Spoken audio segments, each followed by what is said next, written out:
Le entregamos todo lo que necesita saber para comenzar el día. Esto es Bloomberg Daybreak para los que escuchan en América Latina y el resto del mundo.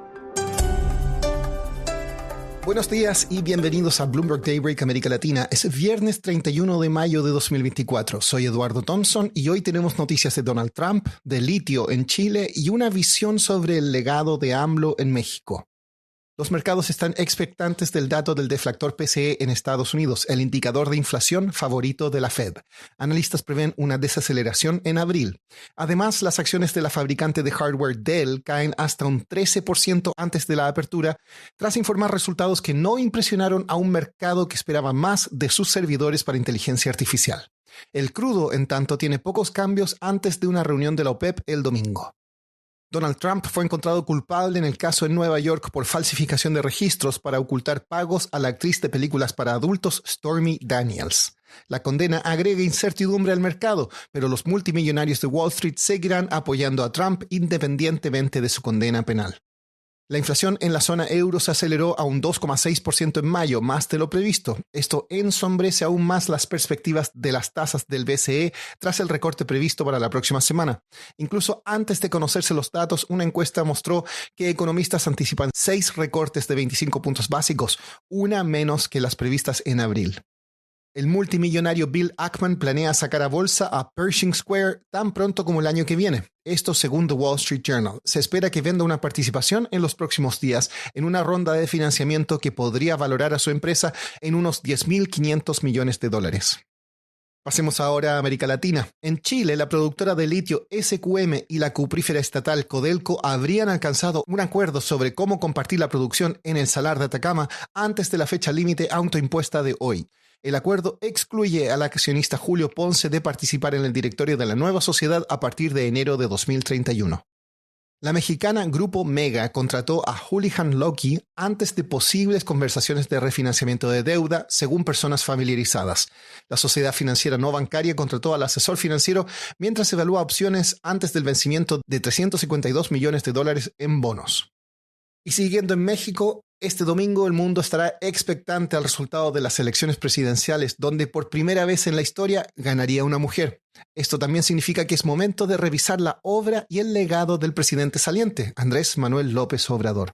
Sobre este tema escribió Juan Pablo Spineto, columnista de Bloomberg Opinion, quien a continuación nos explica por qué cree que la revolución de AMLO será muy difícil de revertir. Habrá un antes y un después de Andrés Manuel López Obrador en México. Estamos ante un cambio donde los mexicanos van a elegir una nueva presidenta, la primera mujer, el día domingo, y donde se anticipa una continuidad, ¿no? Y esa continuidad está basada en el proyecto de López Obrador en los últimos 6 años.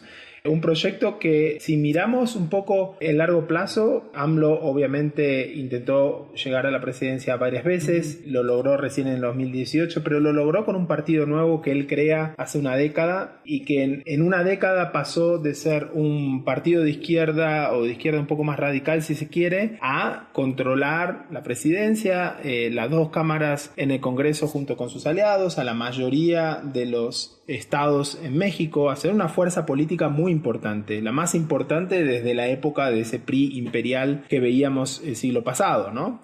Vamos a ver qué pasa el domingo, pero esta elección en parte es casi un referendo en eso, ¿no? En AMLO, y mi consideración es que su gobierno tiene muchos déficits, sin duda, pero donde ha sido exitoso políticamente para él, al menos para su proyecto político, y eso es lo que analizo, es en esa conexión que él hace con el mexicano de clase media baja, ¿no? Si se quiere ver, ese es el punto de éxito de su gobierno y su mandato. Juan Pablo, explícame más cuáles son los factores que llevan a esta popularidad de AMLO en la clase media baja de México. Si uno mira los números fríos, le tendría que sorprender un poco, ¿no? Porque miramos la economía mexicana de promedio, creció 1% por año con AMLO.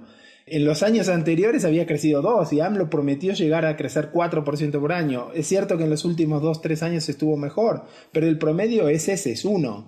No hubo mejoras significativas en terrenos sociales de educación, de salud, deja un déficit de infraestructura, particularmente en la cuestión de agua y de energía muy grande. Todo eso hace que si uno mira eso, diría, ¿cómo puede ser que este presidente sea tan popular, ¿no? Y tiene una popularidad de al menos 60%, algunos lo ubican cercano al 70%, y eso para mí tiene que ver con esa conexión que él logra con el votante, particularmente el votante de clase baja.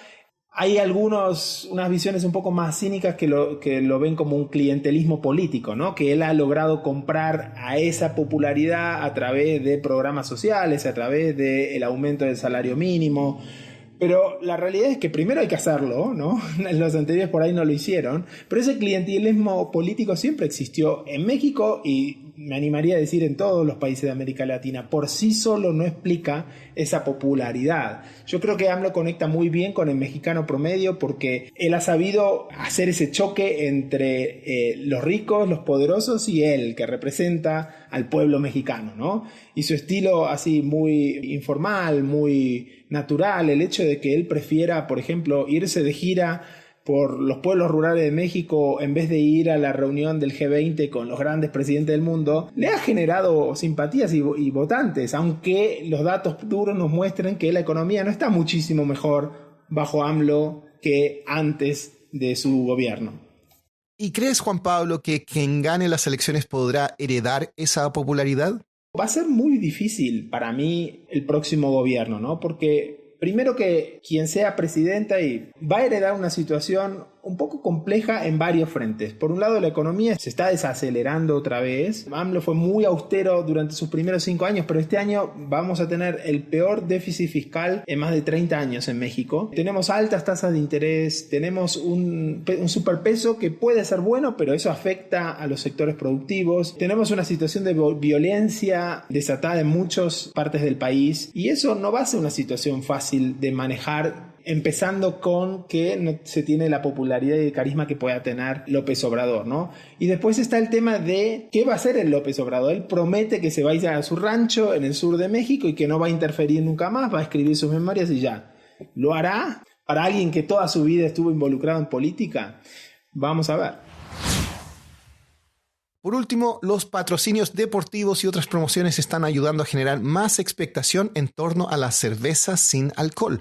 Es un mercado que crece con fuerza, mientras que el de cerveza tradicional se estanca. Pero hay otro beneficio. Como a menudo comparten el mismo nombre y etiquetado, las cerveceras las usan para eludir normas sobre publicidad de bebidas alcohólicas. Eso es todo por hoy. Encontrará el link a la columna de Juan Pablo en la descripción del episodio. Para más Bloomberg News en español, vea el newsletter 5 Cosas o nuestros canales en YouTube, X, WhatsApp y TikTok. Los vínculos están en la descripción. Soy Eduardo Thompson. Gracias por escucharnos.